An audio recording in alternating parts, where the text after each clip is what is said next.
The stars looked different from the observation deck of Earth Station Alpha.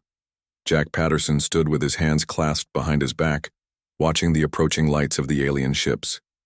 After decades of searching the stars, humanity finally had its answer. They were not alone. "Commander, they're hailing us again," said Lisa Greenwood. Her eyes never left the translation software on her screen.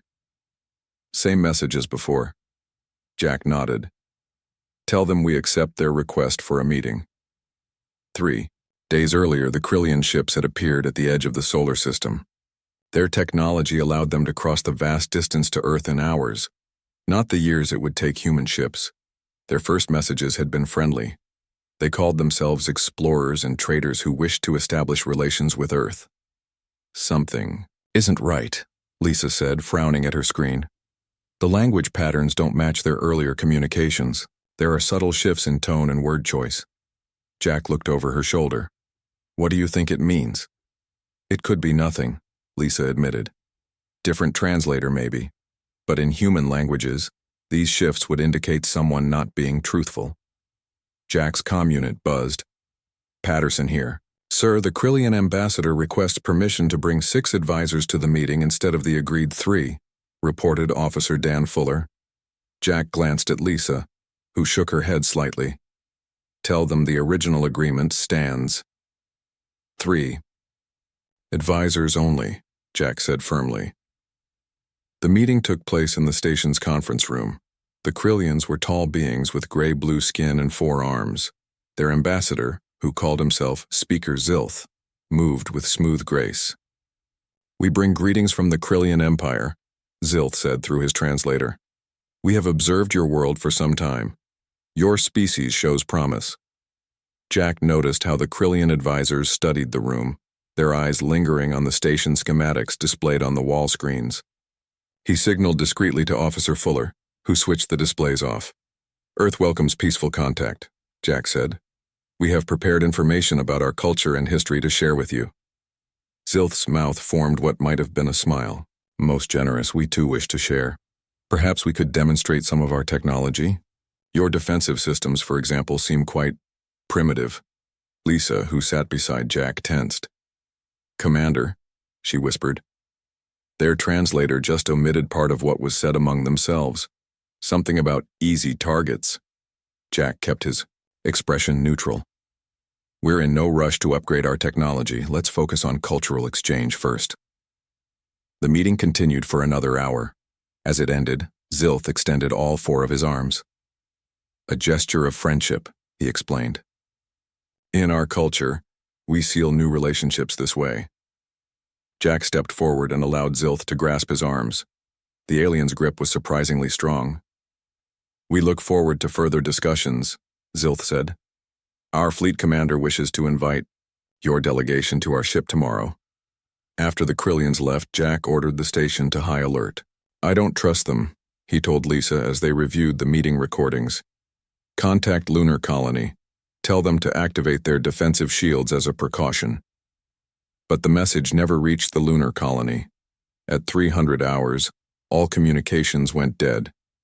The observation deck alarms blared as multiple Krillian ships hidden until now moved into attack positions. "They're jamming all frequencies," Officer Fuller shouted over the chaos. Jack watched in horror as bright beams of energy struck the Lunar Colony. The dome protecting 3,000 civilians cracked open like an egg, exposing everyone inside to the vacuum of space. "Get me Earth Command," Jack ordered, his voice steady despite the nightmare unfolding before him. "And prepare all defensive systems." Lisa's face had gone pale as she stared at her console. "Commander, I've decoded more of their language. They don't see us as equals. Their word for humans translates roughly to easy conquest."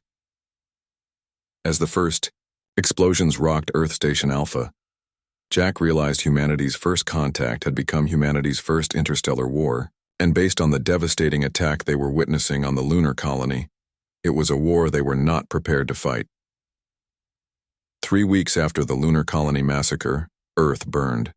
The Krillian ships had moved with surprising speed, bypassing most of Earth's orbital defenses before anyone could mount a proper response. Alan Murphy watched the skies from his office window at West Point Military Academy. Once a respected professor of military history, he now served as an advisor to what remained of Earth's unified command. The oranges and reds that painted the horizon weren't from a sunset. New York City, just 60 miles south, still burned from yesterday's attack.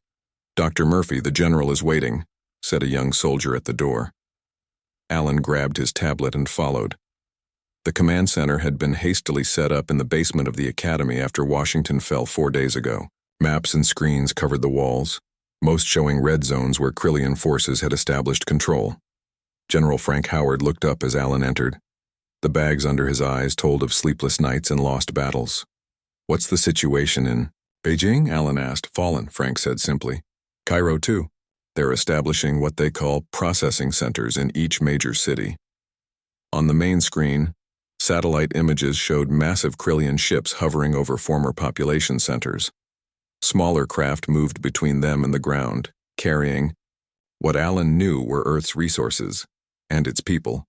"They're strip mining us," Alan said. "Classic colonial invasion pattern. I've studied this in human history, but I never thought I'd see it happen to us." Frank nodded grimly. "The difference is that when Europeans colonized the Americas, they at least viewed the natives as human, even if lesser humans in their eyes. The Krillians don't even see us as worthy of that much respect. According to our translators, they call us clever animals in their communications," a communications officer interrupted. "Sir, we're receiving a transmission from Colonel Reeves. Her resistance cell has secured the mountain facility in Colorado." Samantha Reeves appeared on screen, her face dirty and a blood-stained bandage wrapped around her arm. Despite this, her eyes remained sharp and determined. "General, we've established a secure base in the Rockies. The Krillians seem to have difficulty with their sensors in dense mineral deposits. We've got about 200 civilians and 50 military personnel." "Good work, Colonel," Frank said. "What supplies do you have?" "Enough food for 3 months if we're careful. Some weapons. We raided a military storage facility before coming here." She paused. "Sir, we found something strange. There's a sealed door deep in the mountain. Military grade, but it's not on any of our maps." Alan and Frank exchanged glances. "What kind of door?" Frank asked carefully. "Old, maybe 30, 40 years. Has some kind of designation on it. Project Nemesis. Ring any bells?" Alan felt a chill run down his spine. Nemesis was supposedly decommissioned after the nuclear crisis of 2089. "It was a black project, General. Very black." "Keep away from that door, Colonel," Frank ordered. "That's an order." "With respect, sir, we need every advantage we can get," Samantha argued. "The Krillians are planning something big. We intercepted communications about using Earth as a staging ground. Whatever that means, it can't be good for us." As they spoke, the lights flickered. A distant boom shook dust from the ceiling.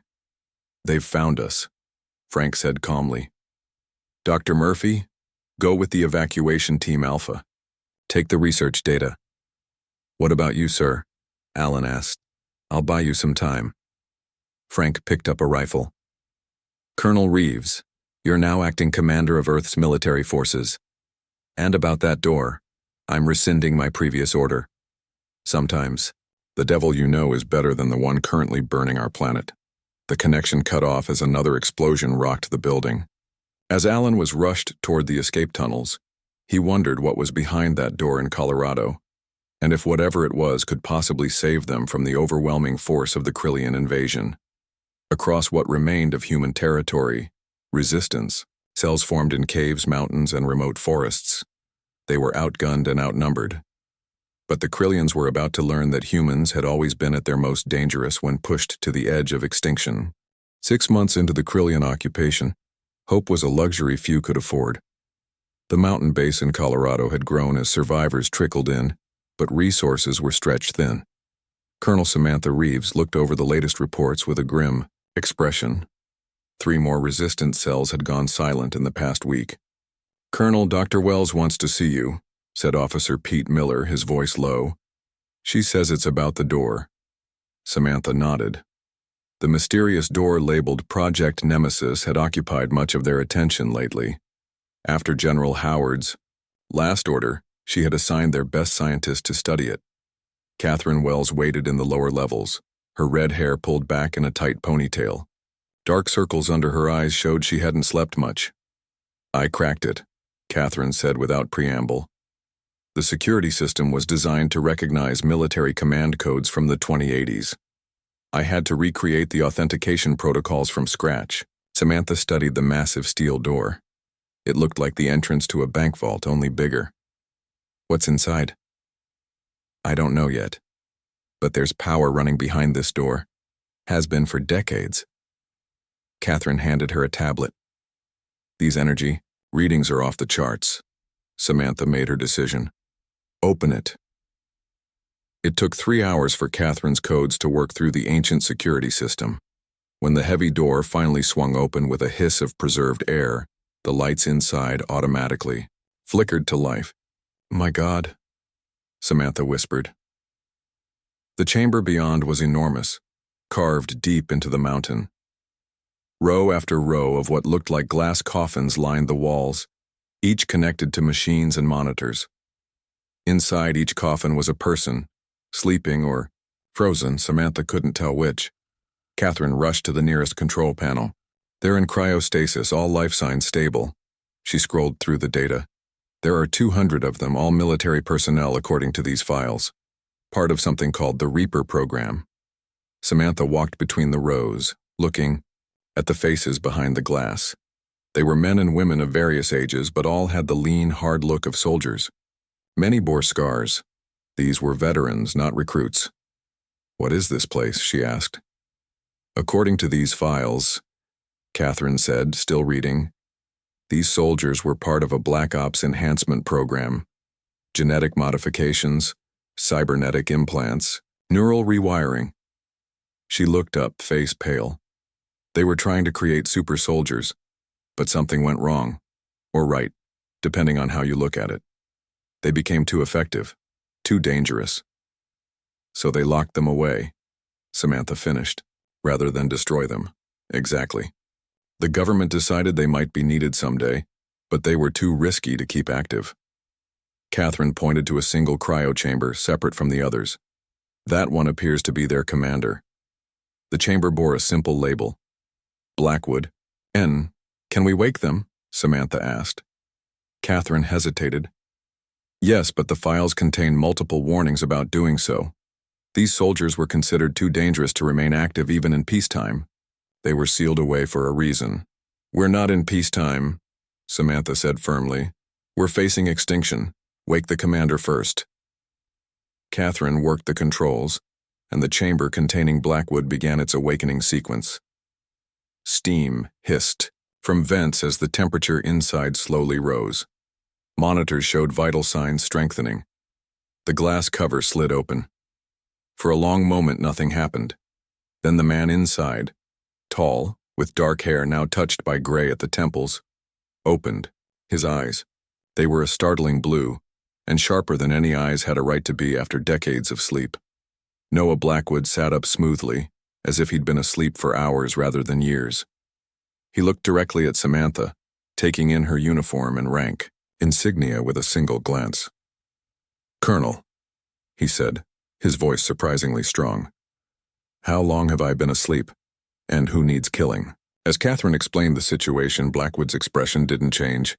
He simply nodded, absorbing the information about the alien invasion, the millions dead, Earth's fall. "Wake my team," he said finally. "All of them. The Reapers were created for war. It seems war has finally found us." Commander Noah Blackwood sat at the head of the table in the mountain base's war room. He hadn't wasted time with shock or grief over humanity's situation. Instead, he had immediately requested all available data on the Krillians. His team of Reapers, all now awake, stood or sat around him. They moved with an unnatural smoothness that made the regular soldiers nervous. "Their armor is weakest at the joint sections," Blackwood said, pointing to a holographic display of a captured Krillian soldier, "and their vision is primarily based on heat signatures, not light like ours." Lieutenant Maria Ortiz, small but deadly, studied the alien with narrow eyes. "Their command structure?" Highly centralized, Colonel Samantha Reeves answered. They rely on orders from above. We've noticed they become disorganized when communications are disrupted. Blackwood nodded. Good. We can use that. He turned to a stocky man with quick hands. Ryan, what have you found? Ryan Daniels had spent the past 3 days examining Krillian technology recovered from skirmishes. Something interesting, Commander. Their communication devices emit sounds at frequencies we can't hear, but they respond to them. I think certain sound patterns might cause them physical pain. A weakness we can exploit, Blackwood said. His blue eyes showed no excitement, just calculation. Maria, I want you to infiltrate a Krillian command post. Get me their tactical data, their patrol routes, their communication codes. Yes, sir, Maria said without hesitation. A young resistance fighter looked shocked. That's impossible. No one has successfully infiltrated their bases. Blackwood didn't even look at him. My people aren't like your people. Later that night, Samantha found Blackwood alone, studying maps of Krillian positions. You weren't surprised, she said. When we told you aliens had invaded, Blackwood finally looked up. The Reaper program was created to fight threats beyond human understanding. Aliens were always a possibility. That's why they put you on ice instead of terminating the program, Samantha realized, in case something like this happened. Precisely. Though I doubt they expected we'd sleep so long, Blackwood pointed to a location on the map. We need to establish contact with other resistance cells. Do you still have access to the old military communication channels? Some of them. Most were compromised. Blackwood pulled out a small device. This contains protocols even I wasn't supposed to know about. Emergency channels buried so deep in the system that no one remembers they exist. Within days, the Reapers had made contact with resistance groups across the globe. Intelligence Officer Ben Carter, a quiet man with observant eyes, began compiling data from all sources. The Krillians have never faced continued resistance after military defeat, Ben reported. According to intercepted communications, they're confused by our guerrilla tactics. Their species traditionally surrenders when their formal military is overcome.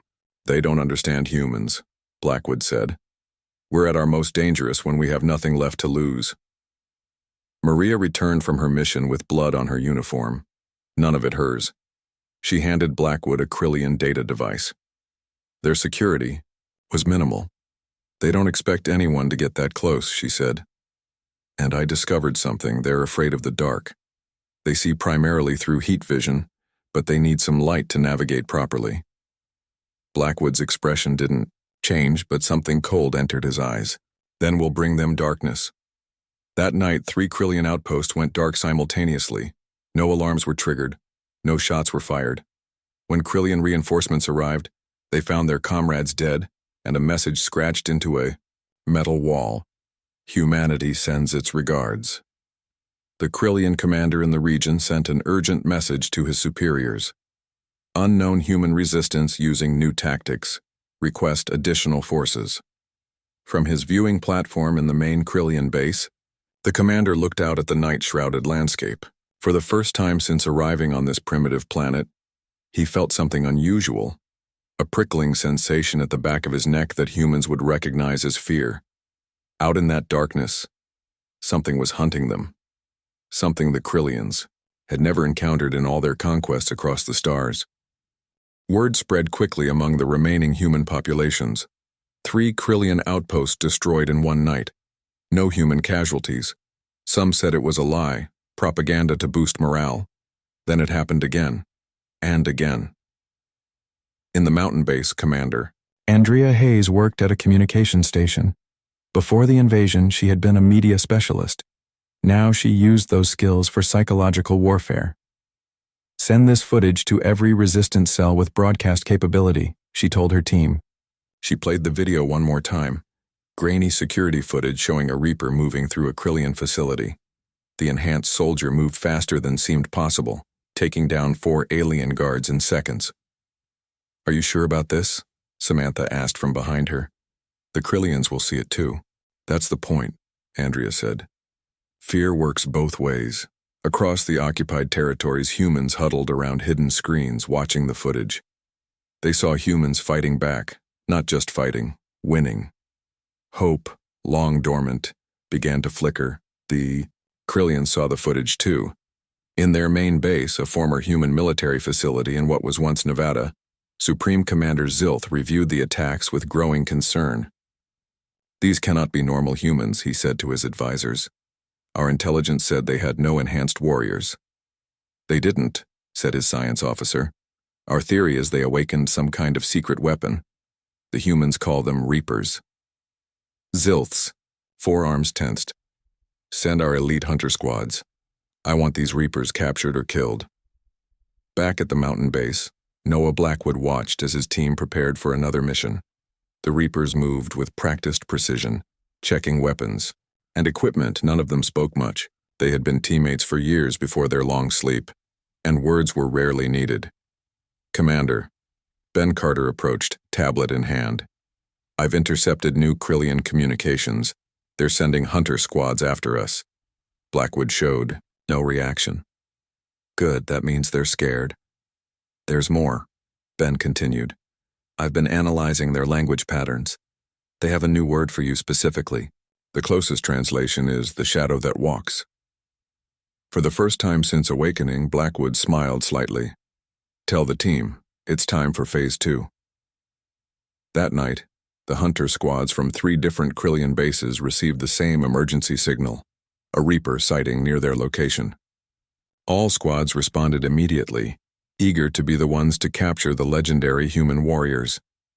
None of them noticed that the emergency calls had come through an unusual channel.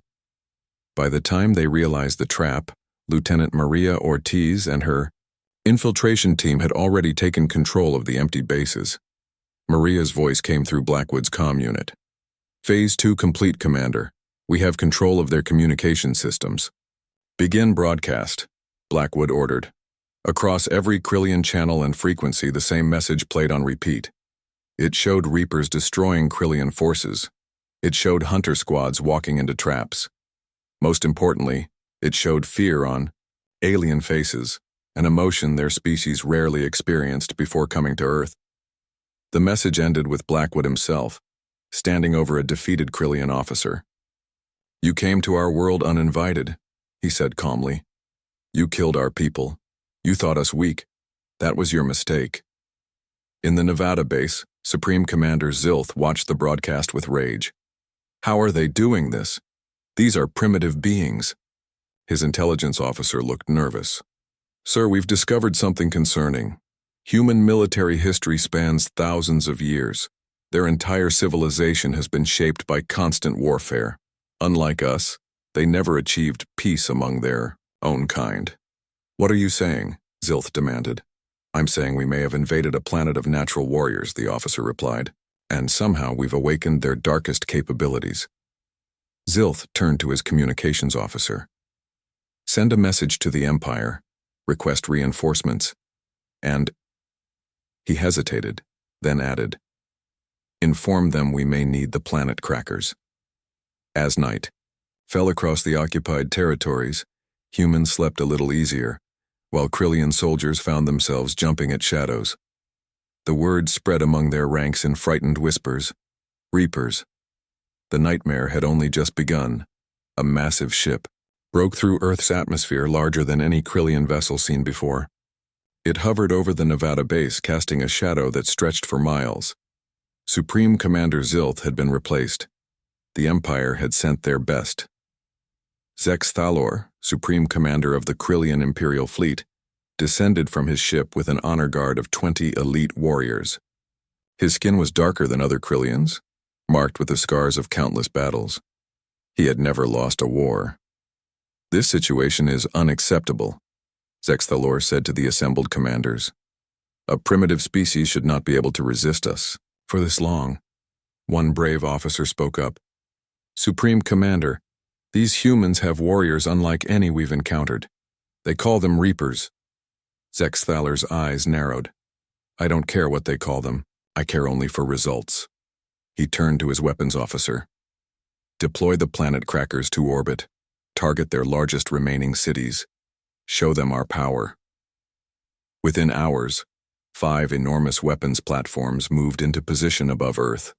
Each one had the power to split a continent.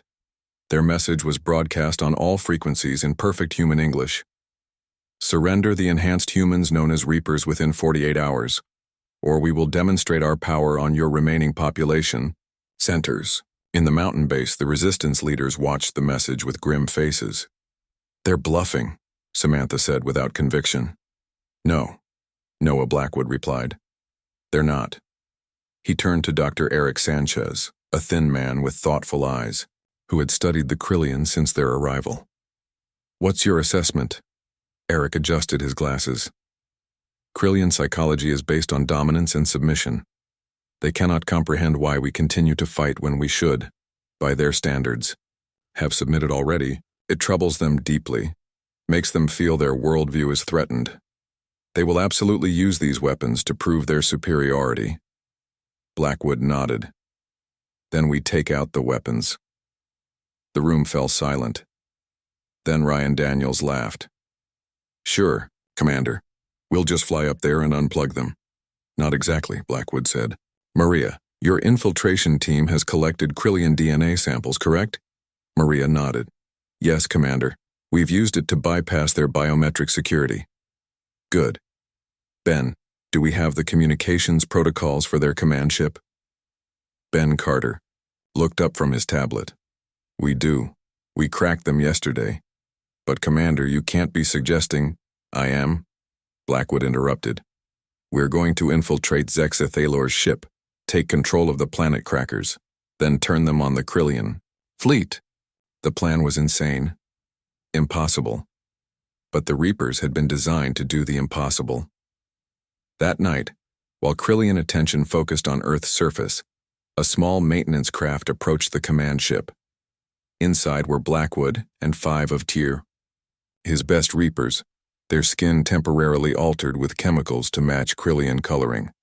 Remember, Blackwood said over the secure comm channel, we need precision. Disable the planet crackers but leave the ships intact. We don't just want to win this battle, we want to send a message. Using stolen access codes and DNA samples, they boarded the massive vessel. Their enhanced speed and strength let them move through the ship unseen, taking out security as needed. In the ship's control center, Blackwood watched as Ryan worked on the weapons systems. Got it, Ryan said finally. The planet crackers are under our control, but their weapons are still online. Perfect, Blackwood said. He activated the ship's broadcast system. This message is for Supreme Commander Zexa Thalor. Look out your window. Across the Krillian fleet, commanders watched in horror as the planet crackers turned, aiming not at Earth but at their own ships. Not firing, but making the threat clear. Blackwood continued. Your weapons are now under our control. Your security has been compromised. Your Supreme Commander is currently surrounded by my people. In his private chambers, Zexa Thalor spun around to find 4 Reapers who hadn't been there seconds before. On the broadcast, Blackwood's voice remained calm.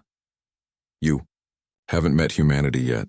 You've only met its patience. That patience has run out. Commander Noah Blackwood stood in the control room of the mountain base, his face lit by the glow of multiple screens. Around him, both resistance fighters and his fellow Reapers waited in tense silence. Initiate Protocol Thanatos, Blackwood said calmly. Colonel Samantha Reeves looked up sharply. What's Protocol Thanatos? The full deployment of all Reaper forces, Blackwood replied. Until now we've been using small teams for specific missions. Now we unleash everything we have. Across the globe, resistance cells received coded messages. The 200 enhanced soldiers who had slept for decades were now fully awake, fully armed, and ready for war. Each one was worth a platoon of regular soldiers. Together, they were an army like none the Earth had ever seen. Lieutenant Amy Peterson led the assault on the Krillian headquarters in former Paris. She moved through the night with 20 Reapers, their bodies enhanced not just with strength and speed, but with senses beyond normal human range. They could see in near total darkness, hear heartbeats from a distance, smell the chemical signatures of fear. "Remember the plan?" Amy said into her comm unit. "Capture the command center. Intact, we need their communications array." The Krillian base had been a fortress with guards at every entrance and automated defense systems covering all approaches. Had been. Now bodies lay where they fell, aliens who never saw what killed them. Inside the command center, the Krillian regional commander received alarming reports from across his territory. "Outposts are going dark," his communications officer reported. "Not just here, everywhere." "Impossible," the commander said. "The humans don't have the strength for a coordinated attack on this scale." The doors to the command center slid open. Amy stood there, her uniform splattered with blue-green Krillian blood. "You're right," she said. "Humans don't. But we're not exactly human anymore." Officer Greg Wilson, an expert in alien technology, took control of the Paris communications hub. Within minutes, he had patched into the Krillian network. "I'm in," he reported to Blackwood. "Broadcasting now." Across the Krillian fleet on every ship and base, screens activated showing the same images. Reapers tearing through Krillian defenses like they were made of paper. Enhanced humans moving faster than Krillian sensors could track. Powerful aliens falling before these nightmare warriors.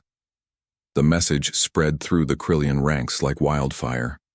Some ships, those farthest from Earth, began pulling back without orders. For the first time in their history of conquest, Krillian soldiers were refusing to fight.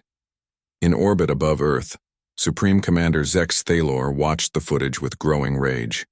His four fists clenched as he saw his forces breaking, retreating, surrendering. "Cowards," he snarled. Beside him, his advisors shifted nervously. "Supreme Commander, perhaps we should consider a strategic withdrawal. These humans are clearly—" "No," Zex Thalor roared. "The Krillian Empire does not retreat from primitives." He activated the ship's communication system. "This is Supreme Commander Zex Thalor. I invoke the ritual of Korvaloth. I challenge the human leader to single combat, as is our tradition." In the mountain base, Blackwood listened to the challenge with no expression. "You don't have to accept," Samantha said. "We're winning." "It will end the war faster," Blackwood replied. "Their tradition requires all Krillians to accept the outcome of the ritual combat." "It's obviously a trap," Dr. Eric Sanchez warned. "Of course it is," Blackwood said. "But traps work both ways." The combat was arranged for neutral ground, a flat area in what had once been Central Park in New York. Krillian and human forces maintained a respectful distance as the two commanders approached each other. Zex Thalor stood nearly 8 feet tall, his forearms holding traditional Krillian fighting blades. Blackwood carried no weapons. "No weapons?" Zex Thalor asked, mandibles clicking in what might have been amusement. "Are you so eager to die, human?" Blackwood's voice was soft. "I am the weapon." The combat lasted 1 minute and 47 seconds. Afterward, the Krillians understood why humans had locked away their reapers, why humanity had feared its own creation. 2 weeks after the ritual combat, the last Krillian ship left Earth's atmosphere. The invasion that had nearly destroyed humanity was over, but the questions about what would come next were just beginning. In what had once been the United Nations building in New York, now partially rebuilt, representatives from surviving human governments gathered. Outside, crowds celebrated in the streets. Inside, the mood was more cautious. Noah Blackwood stood at a window, watching the celebrations. Colonel Samantha Reeves joined him, now wearing the stars of a general. "The United Earth government wants to know what to do with the Reapers," she said quietly. "Some of them are afraid." "They should be," Blackwood replied. "We were created to be feared. But you saved us all. This time our purpose aligned with humanity's needs." Blackwood turned to face her. "But what about next time? What happens when there's no alien threat? Will they put us back on ice? Try to terminate us? Or will someone attempt to use us against other humans?" Samantha had no answer. The world had changed too much, too quickly. Old borders and conflicts seemed meaningless after facing extinction, but human nature hadn't changed. The meeting began with reports of recovery efforts worldwide. Then came the debate about the future of the Reaper program. These enhanced soldiers represent a threat to normal humans, argued one official. They should be returned to cryostasis until needed again. That would be imprisonment of the very people who saved us, countered another. Blackwood listened silently, his face showing nothing. When he finally rose to speak, the room fell quiet. The Reapers were created for war, and war found us, he said. But our purpose was always to protect humanity, not just from aliens, but from any threat. The Krillians have ships we now control, ships that can travel beyond our solar system. He pointed to the star map displayed on the main screen. Out there are more threats, more species like the Krillians who might see us as easy targets. I propose that the Reapers use these ships to establish a human presence beyond Earth. We will be your shield among the stars. The proposal caused an uproar. Some saw it as an elegant solution. The dangerous super soldiers would leave Earth but continue to protect humanity. Others worried about sending enhanced humans as humanity's first ambassadors to the galaxy. Before a decision could be made, the meeting was interrupted as Officer Greg Wilson burst into the room. "We're receiving a transmission," he said. "From space, but not from any Krillian frequency." The main screen switched to show a being unlike any they had seen before. It had pale skin, large eyes, and spoke in a melodic language that the translation software struggled with. Peace Delegation, Galactic Council, concerned about reports, Krillian retreat. Dr. Eric Sanchez stepped forward. "They're saying they're from something called the Galactic Council, a peace delegation responding to the Krillian withdrawal from this sector." Ambassador Diana Freeman, one of the few diplomats to survive the invasion, took charge of the response. Over the next hours, she established first contact with this new species. The picture that emerged was both troubling and hopeful. "The Council knew about us," Diana reported to the gathered leaders. "They knew the Krillians had found Earth, but they didn't intervene because they considered us expendable, a primitive species not worth saving from conquest." "And now?" Samantha asked. "Now they're concerned about what drove the Krillians away. They want to establish formal relations." Noah Blackwood smiled slightly. "They're afraid." "Yes," Diana agreed. "They are." Later that day, as the first official meeting with the Galactic Council representatives was prepared, Blackwood stood with his Reapers on one side of the room. The aliens entered cautiously, their eyes constantly moving to the enhanced humans. "Welcome to Earth," Diana said formally. The lead alien made a gesture of respect. "We are pleased to welcome humans to the galactic community. We had not expected your survival." Blackwood stepped forward. "Humanity tried peace," he said, his voice carrying easily through the room. "Remember who ended it, and remember what? We awakened to restore it." His blue eyes locked with the aliens. "We won't sleep again." As word spread throughout the galaxy of the species that had defeated the Krillian Empire, humanity found itself with an unexpected reputation, not as primitives, but as dangerous warriors best approached with caution and respect. The legend of the Reapers had only just begun.